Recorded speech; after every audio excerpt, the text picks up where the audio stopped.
All right. Hey. Hello, everyone. Thanks for joining us today. Yeah, we've got people, Texas, Arizona, all over. We've got Florida, Ohio. Virginia, Oh, wow. Pennsylvania. I love it. Welcome, guys. As you come in, drop a note. And if you're watching from Multifamily Studios, live.multifamilystudios.com, you have an opportunity to engage with us there with questions. Maybe you're joining us from LinkedIn. Maybe you're joining us on Facebook, Twitter, YouTube, wherever you are.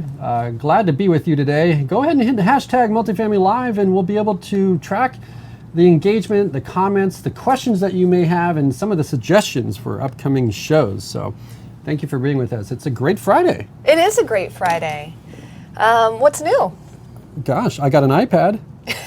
Yes, that is very exciting. The problem is I already had an iPad, so I couldn't find it. So right, so you actually got a replacement. Yeah, so the fun stuff there is that we've got new trainings that are going to allow us to do some fun stuff on the screen, so I'm excited about that. Wait, not only do we have Florida in the house, but we have Florida woohoo in the house. Florida woohoo. I'm going to hang out with you later. later. Are there two Florida woohoos? Yeah, there's just there's, conservative, like regular Florida. We're here, we're watching, and then there's woohoo. That's awesome. So today we've got a great show ahead. We're talking about the acceleration of innovation and the shifting roles and the cultural and just the way that we work in business. And we've brought on a show in the studio, a live guest, president of property management for Portico, very innovative leader, very innovative company, and we're going to bring you some of his thinking about what they're doing and what you can do next in multifamily. So excited about that. Right. Hey, if this is your first time joining us, thank you for tuning in. Please feel free to share this, hashtag Multifamily Live. If you are joining us on live.multifamilystudios.com, go ahead and scroll all the way to the bottom of the page. You're going to see a button there that says Submit Good News. Every week we are looking for your good news. We want to know what's happening. What are you guys doing? Are you doing social outreach? Are you hiring, promoting from within or outside? What is happening in your world? We want to know. You can submit videos, press releases, photos, whatever that good news is, we want it. Yes, and you might be asking, who are these people that interrupted my feed? I got a notification on LinkedIn, I got a notification on Facebook. Maybe you're following us, maybe you're not. Or perhaps you've subscribed to get notifications. Below on live.multifamilystudios.com, you can hit the red button to get notified of upcoming shows. We'll bring you those shows live. And then also you can share the page. So sharing the page, Twitter, LinkedIn, Facebook, or however you like to share, go ahead and do that now. Let's bring other people to this show because we're going to be talking about some really helpful stuff that's going to help you in the business. Now, this isn't the obvious stuff. This is the not so obvious stuff.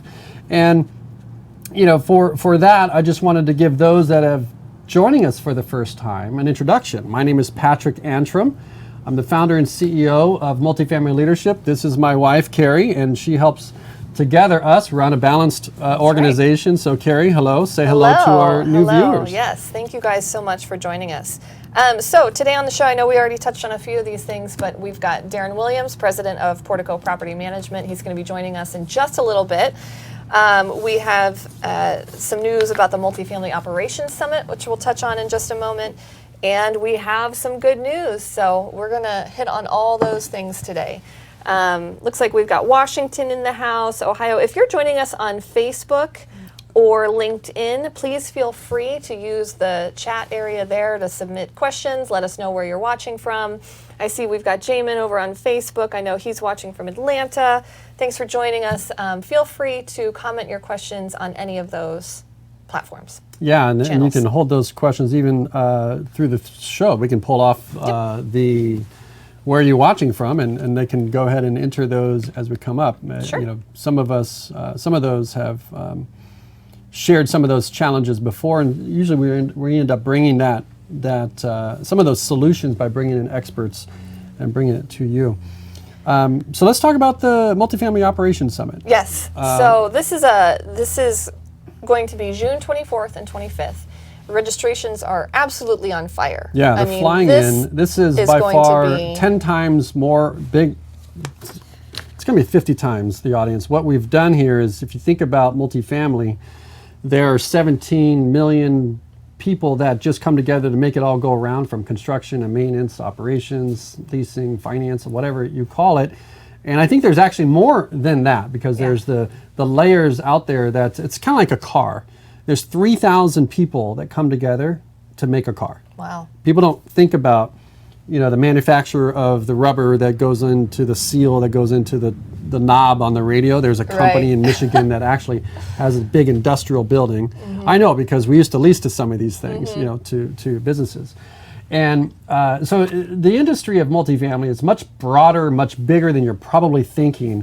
And if you think about one of our largest events, when we can bring the event to you, we can reach a bigger and broader audience. And that's on fire right now. Yeah. We're finding people are buying tickets for their entire company. Some are doing it for the regional operators, and they're taking that information, taking that back to the team. But that's coming up June 24th You mean and the 25th. recordings? Well, the recordings, yeah. But this event we've made free. It's a free event. So, and again, that's why we're able to reach the masses. Right. Is some people just, this isn't about the companies buying this. This is about the individuals. So if you're somebody in multifamily that knows that things are going to change, that know that you want to be part of that, and you want to level up what you're doing, what you can do for your company, or as an investor, you want to protect, you want to build, you want to create something that allows you to really move through what perhaps has been a challenge in recent months. And it's very timely. We're excited about it. We've got some great things planned. And let's take, should we take a look at so we actually just announced our speakers for the event, and they're up on the site. We're going to give you a quick preview of who we've got planned here. So, let's just go right to the speakers. We'll go right here. Sure. So who are we looking at here? We've got an amazing keynote. Yes, Coach Dar. If you're not familiar with Coach Dar, I encourage you to look her up.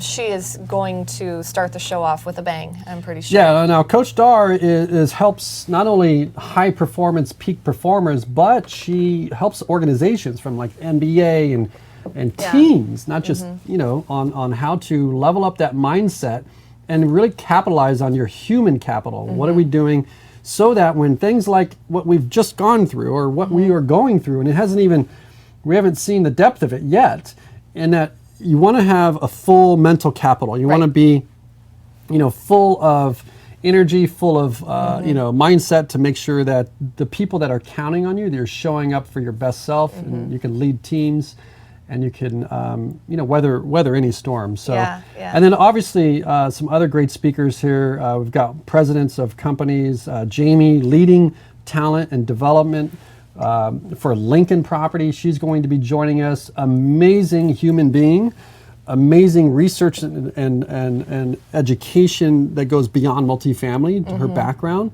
and then the application of what she's doing in operations in multiple states for one of the top companies in multifamily.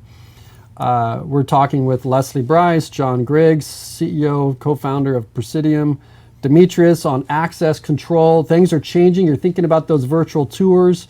Very important to understand, access is part of that process. And so maybe you've scrambled with the idea of, how do I do a virtual tour? But now things are going to change. They're going to go back. We've got Darren Williams actually in the studio with us today. Dana, Sherry Druckman on affordable housing, rent control impact on the things that we're working on now. The Freemans, the Freemans are going to help you disappear disappointments.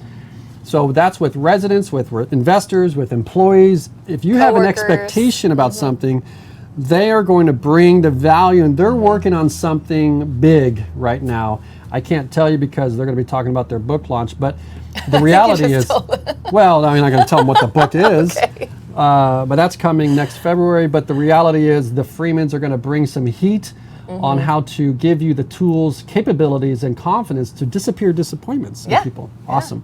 Kristen, awesome for talent development, really holding on to, and then Carrie Kirby, virtual leasing. I can just keep going on and on. There's a lot of great speakers. We've got Bri Carter in the house, and she's going to be talking about how to hire maintenance people, the talent problem, the solutions that are available to you there. That's going to be great. Heidi, emotional intelligence. Guys, we're bringing the heat. This is free. You can get this free with this event, so don't hesitate. These are a couple of ticket options here. Obviously, we're rolling in the numbers, and we're excited to see you with us. So I would just, if you're already registered, that is so awesome. I would just spread the word, because this, as you can tell, and we went through it kind of quickly. You can, of course, go back to the website and look at the actual topics and descriptions. But this is going to be a very, well-rounded event where we're touching on, like Patrick said, we're touching on emotional intelligence. We're touching on access control. So it's everything operations. Yeah, what you need now. Right. It's not the overwhelm. Right. It's not like 150 things. It's like the things that you need now. Right now, yeah. Right. And we've surveyed every, there's going to be thousands of people on this thing. So, and everybody that comes through tells us what the pains current are. challenges are. And we'll be solving for those things. Yeah. Yes. So excited to do that. Yeah, so please share the word with that. It's going to be really fun. Did we go to Jason? Jason is in the house. So we've got another keynote. I missed it. He did make a comment here, but Jason Stroughton with the John Maxwell team. Yes, so he's going to be bringing the heat as well. Awesome. He'll be opening as a keynote for the day 2. Yes. Excited about that one too. So yeah, that's going to be so great. All right, so let's see. Oh, and that's it. Our hashtag for that is Multifamily Op Summit. So share that around. All right, listen, I think we've teased enough. We've got live in our studio today Darren Williams, president of Portico Property Management. Now, speaking of Portico, they are one of our best places to work companies. Yeah, that's a magazine, two-page spread. Yeah, also best places to work for women. That's They're correct. on both lists. So that is really exciting. We're so excited to have Darren here. You know what? I like what he does with the data. Like, he doesn't just do it for popularity. Right. Like, he No, gets he the data actually and makes uses the data. decisions and moves his business forward. Yeah. Okay. Yeah. So, agreed. All right, so Darren's here. We're going to discuss the acceleration of innovation in multifamily. Darren began his career in the multifamily industry as a lowly resident assistant at Arizona State University. There, he learned important leadership lessons like how to win friends and influence people while pouring their beer down the sink. That sounds very ASU. He holds a BS in political science and an MBA from ASU as well. During his career, Darren has helped to acquire, build, and manage over $2 billion in multifamily real estate. His passion remains focused on building the very best teams. Today, Portico manages over 7,300 units throughout 33 communities nationwide, with focus expansion in the metropolitan areas of Houston, Dallas, Austin, San Antonio, and the greater Southwest. Let's take a look at this clip of Darren in action during the 2019 Multifamily Leadership Innovation Summit. pretty cool. Innovation doesn't have to be technology. I think that's where our head goes. Innovation can be ideas. And that was a really interesting point to me, because I do not feel innovative, certainly not technologically. But idea-wise, we're always trying to. So I'll give you my favorite one that I've already talked about. In this industry, we have leasing consultants. I mean, that's one of our highest turnover positions, one of our most important positions. Who succeeds as a leasing consultant? They're gregarious. They're people focused. They're cheerful. They're like Jessica. I'm sure she leased 1 million apartments back in the day. And then we promote them because they want to be promoted. We want to invest in them. We're excited, and we promote them to assistant manager. Thank you so much. You were really great at leasing. I would like you to take this and do closeout. Here's a spreadsheet. I need you to go call people and get them money, because that's what I need now. Here's your office. What? Like, we just did that? And what happens? They fail a lot of times. They're miserable. We have to try to talk them out of it. We're like, you know what this job is, but the manager's in the title, they have an office, and it's a few more dollars. Probably not once you take out the commissions, but you got to go through the math. And so they fail, or I'm sure like you, they're so good, they're like, I may not like this job, but I'm going to work my tail off. I'm going to figure it out. I'm going to do it well. And we say, wow, this person's really good. They were awesome as a leasing consultant. They were awesome as assistant manager. We promote them again to community manager. What does a community manager do? Oh, it leads teams. Did we teach them that as a leasing consultant? Nope. Assistant manager? Nope. Guys, what the hell are we doing? This is the dumbest thing I've ever heard. We still do it. And I ask people, I'm new to the industry, kind of. I mean, I've only been around, I'm not going to tell you, but I didn't grow up in the industry. And I said, why are we doing this? They're like, So we're trying to break that cycle. It's really dumb. And I encourage you guys, go back and say, why are we doing this? It does not work. And there's an innovative way to do that that doesn't necessarily have technology tied to it.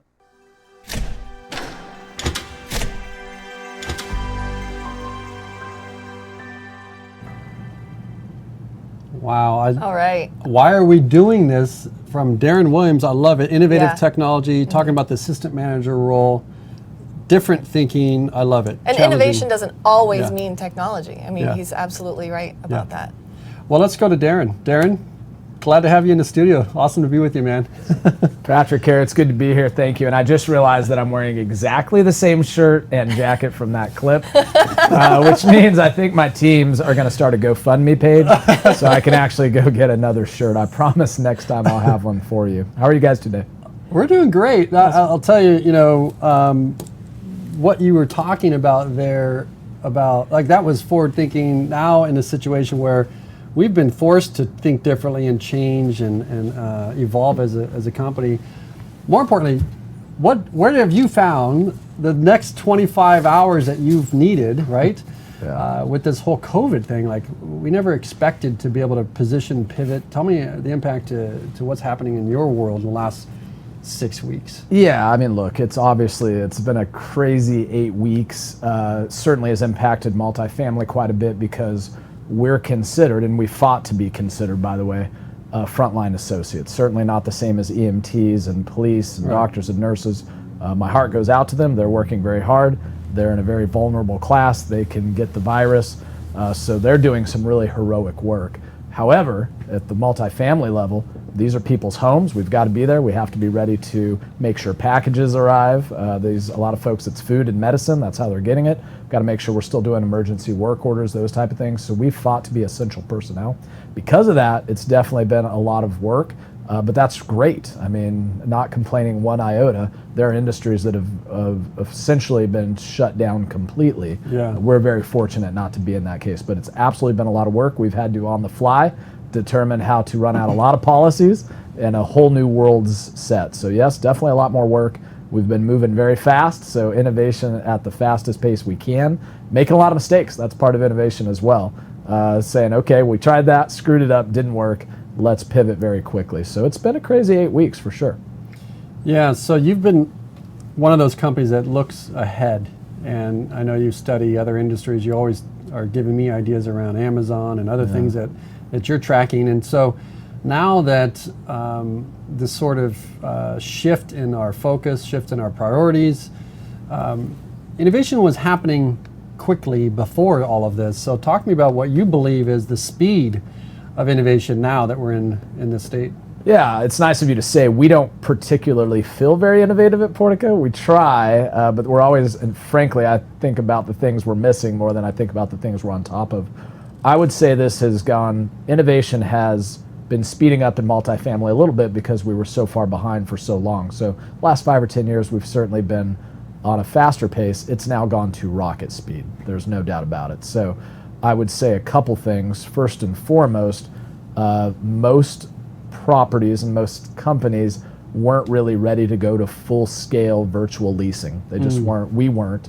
We've been talking about it, we've been thinking about it, but it was more of that, it's going to happen in the next 10 years. Let's start prepping a little for it. So that was challenging. Well, all of a sudden overnight, folks had to go, well, we're here, right? We've got to shut down. We can't let people in the office. Depending on what state you're in and what local laws were, we've got to figure it out overnight. Our overnight turned into about 2 weeks. We spent 2 weeks saying, okay, what does the virtual leasing toolbox look like? Our marketing team, support services team did heroic work because virtual leasing is not a one-size-fits-all. You don't just say, here's our solution. Some folks, virtual leasing means just talk me through on the phone and send some pictures. We could do that already. Some want send me a lot of videos, and then you have to think, well, videos are very large, and how do I send them? And how do you make sure? And we had to link them in different ways. Some want live video right now. Take me like FaceTime through your property and show me some things, please.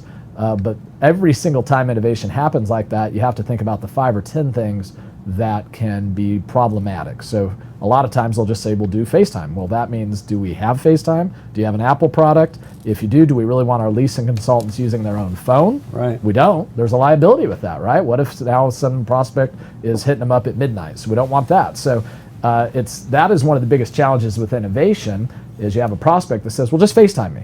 Well, there's a whole lot of other things that go into that. So it took about 2 weeks. Again, I'm very proud of my team. They did great work to have a suite of services that if you wanted, then it wasn't one size fits all. It was completely dependent on what the prospect wanted. Do I want pictures, video? Do I want live video? And then there's a lot of great vendors out there that are doing good work on this. Can I let myself into the model and self-tour. And there's been some vendors that have come out with solutions for that. So it took us about 2 weeks. And anytime you roll something out that fast, you just know that some of it's not going to work perfectly. You have to test it and you have to pivot. So that, I think, I've talked to a lot of presidents and directors of marketing. They've had to figure that out on the fly. I think that accelerated what looked like a 5 to 10 year plan all of a sudden happened in a matter of weeks. Yeah, for us even doing live events, there are things that changed, but there were also things that just bothered me about them. Like, we pay sometimes $85, $95 a gallon for water or tea, right, at an event. Or if you go to the store and you buy a bag of chips and, half of it is air. Yeah.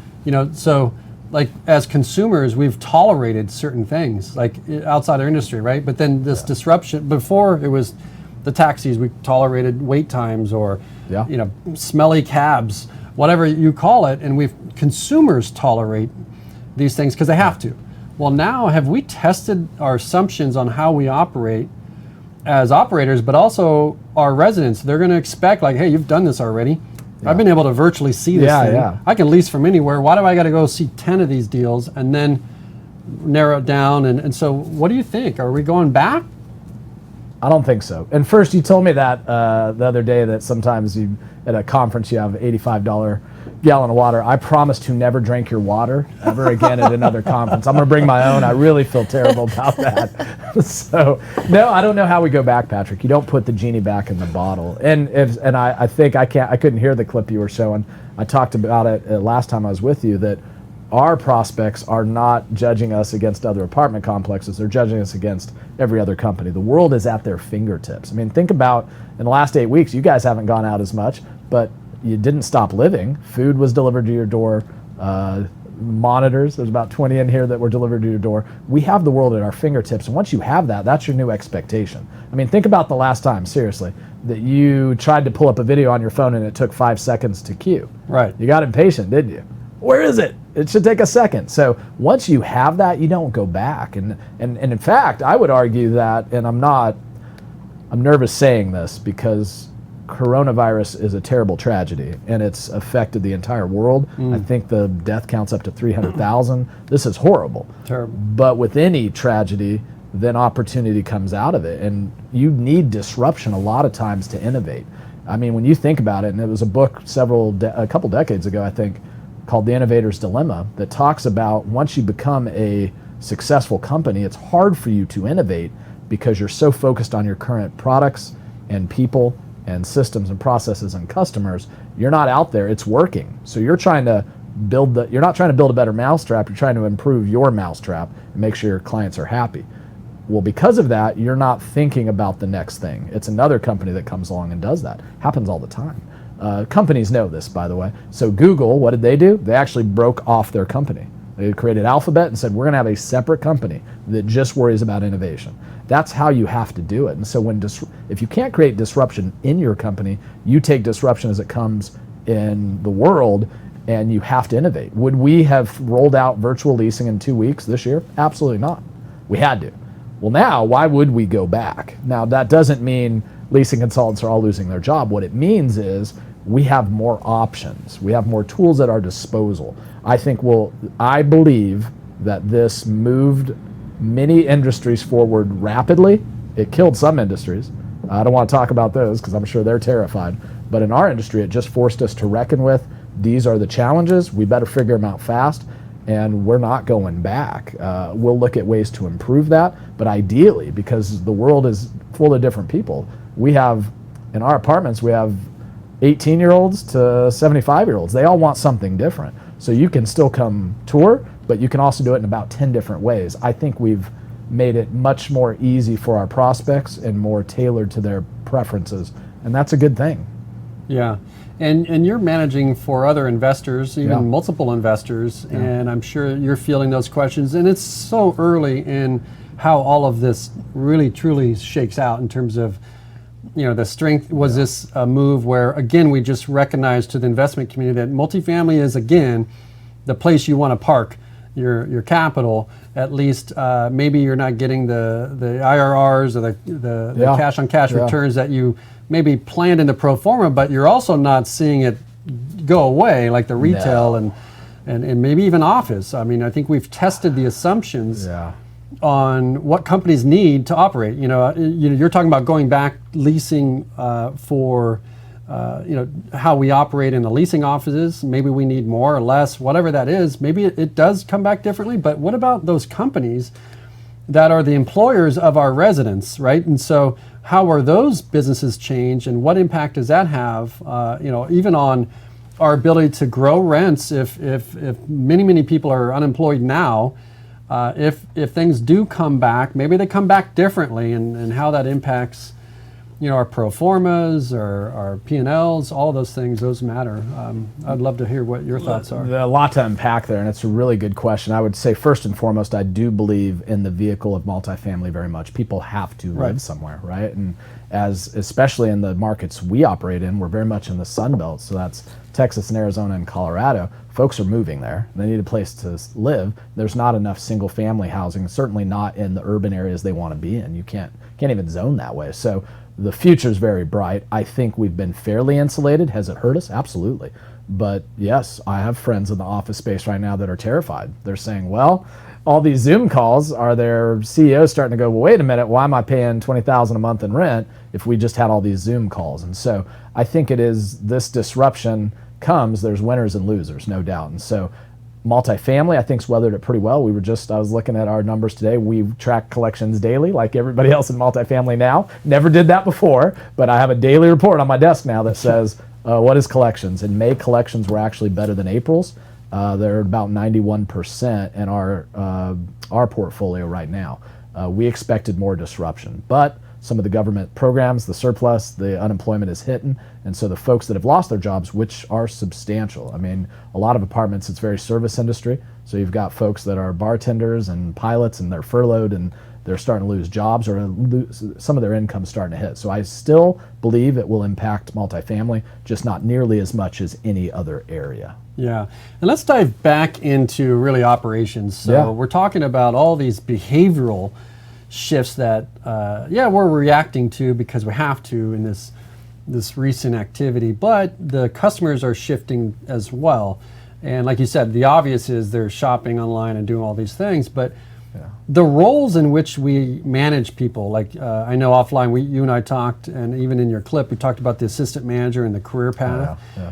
The way that you've talked to me about how the expectations of the role of like the assistant manager, they've got to be compliant and they got to assert rules and regs and enforce collection timelines and policies. And now, like you said, you've moved them into an empathetic role.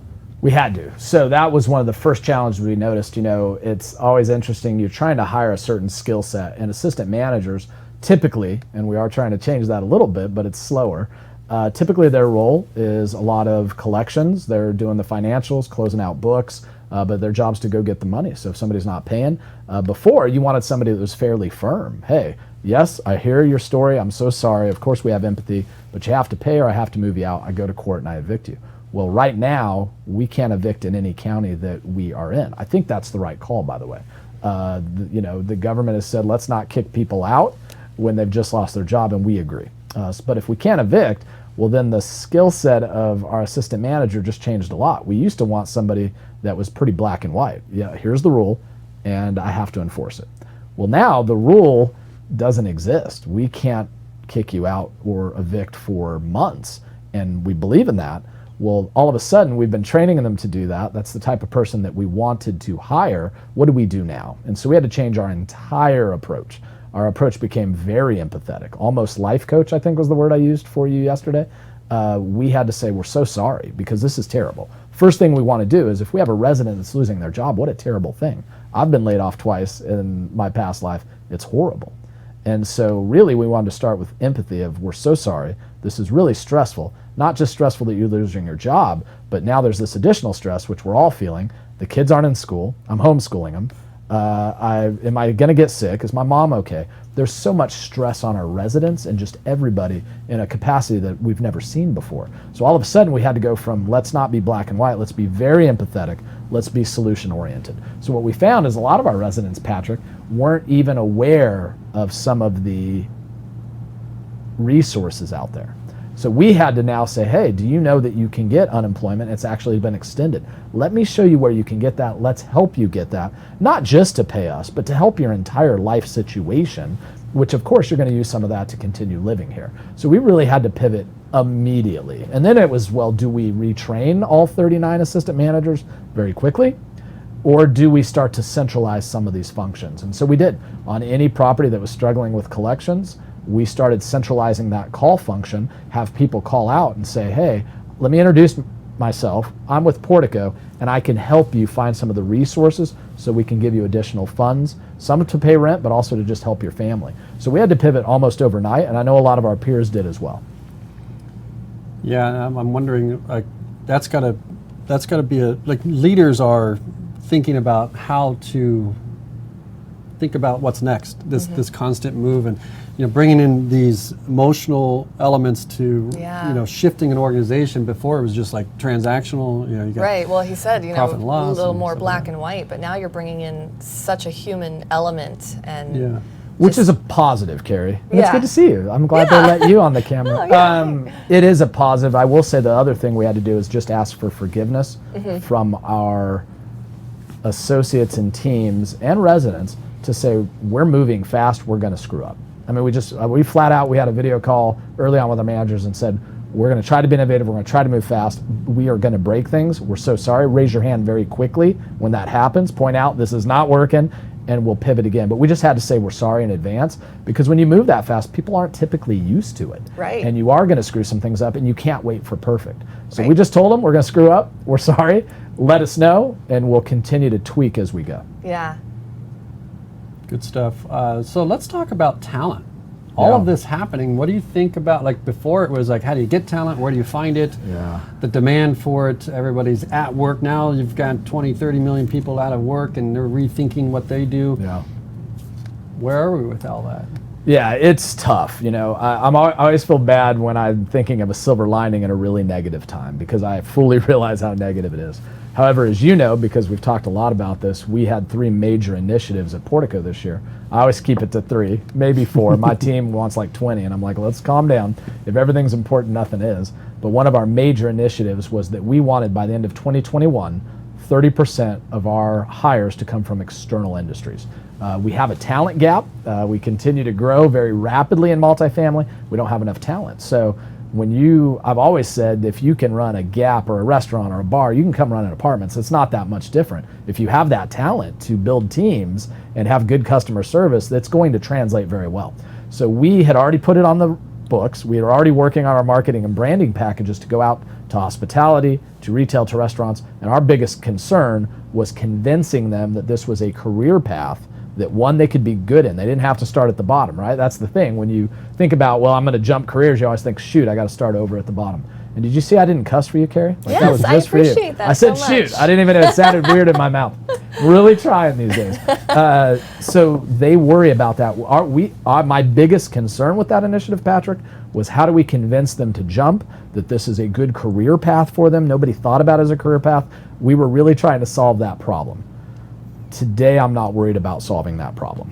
Now, I think they are more receptive than ever. If you run a restaurant right now that's been shut down and you're at home, you are all ears now. And so we are absolutely reaching out to them, but we have to be ready. Recruitment's just one part, is to say, hey, come consider us, because this has impacted hotels and all that are very, very dependent on the economy. Apartments aren't. We're almost counter-cyclical. In fact, in a recession, you need more apartments, not fewer. So I think they're receptive. So now, good news, and again, I hesitate to use that because I understand the challenges we're having. The good news is they're more receptive than they ever have been, with almost no effort from us. Now the challenge is, it was already there before, but it's rapid pace now. We have to make sure that our training, our onboarding, and everything is in place, because if we're going to start bringing these folks in from other industries quickly, I want to make sure we're setting them up for success. We're not there exactly yet, but just like with virtual leasing, we're going to have to figure it out real fast. That's great. Great remarks, great thoughts. Yeah. Do you have anything from Darren, or you? No, I did any want questions? to. We've got some audience members here I just wanted to shout out real quick. We've got Lori Kroll from Weller Management tuning in from St. Petersburg, Florida. Hey, Lori, thanks for watching. Sean D. from the Gulf Coast of Florida. Terry Thornton saying, go Walt. We're big fans of Walt as well. Yeah, I just wanted to shout those out real quick before we continue. Say thanks for tuning in, everybody. Yeah, that's great. Listen, Darren, it's always great to share the time. You know, sometimes I'll text you a message and I'm like, hey, how are you thinking about this? And you always bring back a great perspective, and it's our goal to bring that to the audience. There's some companies that, or some people that are perhaps, you know, working across the country and they don't have access to, you know, meeting somebody like you, and we want to make sure that we give them that opportunity. So I really appreciate you coming in stage B of the studio, spending time with us, even though we're socially distant, but we're still here with you. Yeah, I can barely see. Guys, I really appreciate it. I enjoy it every time. I would be the first to say that although we're trying to think innovatively, we need all the help we can get to, which is why I appreciate what you guys do with Multifamily Studios. I learn a lot. We were just talking about, I've learned from Walt and Kristen and Alex and Drew and all sorts of people that I now, through you guys and some of the events you put together, we're always trying to learn as well. So I really appreciate it. It was great seeing you today. I'm going to head to Nordstrom's and get another shirt or something, so that I promise next time I see you, I'll be dressed a little differently. That's great. All right. Well, thanks for being with us today. Thanks so much, Darren. Thanks, guys. All right, well, that was fun. We've got Angie with LumaCorp says, great leader speaker. So there's a shout out to you, There's a reason Darren. why we brought him in. I know. See? We do these things for a reason here. And you've got some good news, right? I do have some good news today. So did you tell those that are joining late I said it at the top of the show, but in case you are just now tuning in, if you can pop over to live.multifamilystudios.com, scroll all the way to the bottom and hit the button that says submit your news or submit good news, something to that effect. We want your good news. We want to know what's happening, who's being promoted, who's being hired, what are you winning awards, are you doing social outreach, are you, you know, what is happening in your world. And part of that is what Darren was talking about, the talent thing. I mean, look, we haven't sold the world on what a value multifamily is. Right. And people will remember stories for 40 years, movies and song lyrics. And so to the extent we can tell these stories for these companies, I mean, now you're talking about coming across a feed where you're doubting and, you know, man, I'm really not excited about my career anymore. And then you're like, wow, that would be cool. I can work in a leasing office, there's a pool, and there's all these different things. Or this is a great company. I think that there's a lot of value in submitting those good news for the industry and for those companies. For the individual companies as well. Yeah, absolutely. So our good news today is regarding Rob Gersh. He has joined 29th Street Capital as Senior Vice President of Acquisitions in Denver and the Rocky Mountain region. Rob is responsible for all facets of the privately held real estate investment and advisory firm's activity in the Colorado market. He will lead all multifamily acquisitions and asset management strategies in the region. He has over 20 years of commercial real estate experience, and so I'm sure that we should get him on the show. Yeah, I'm sure that 29th Street Capital is pretty pleased to have Capital him on board. in a company name is a good thing. Right? Capital. That's how we start each sentence, right? No, that's a different capital. Okay. All right. I think that was a dad joke. Maybe so. We need it. All right, what's up? What else is next? That's it. If you guys have any questions or comments, like I said, please feel free to put them in the chat box here. If you have anything you want to say to to Darren, we've got Paulina. Excellent points. Dyson from, it's cutting off, but excellent points, Darren. Thank you, Paulina. Lori says this is a great industry and probably one that for the most part has kept folks employed during this crazy time. Absolutely. Yes. Absolutely. Lori's another great leader to follow. Yes. All right. Thanks to those of you tuning in on Facebook and LinkedIn as well. Yeah. Good stuff. Well, I think you're doing an amazing job, by the way. Well, thanks. I haven't said that even on air.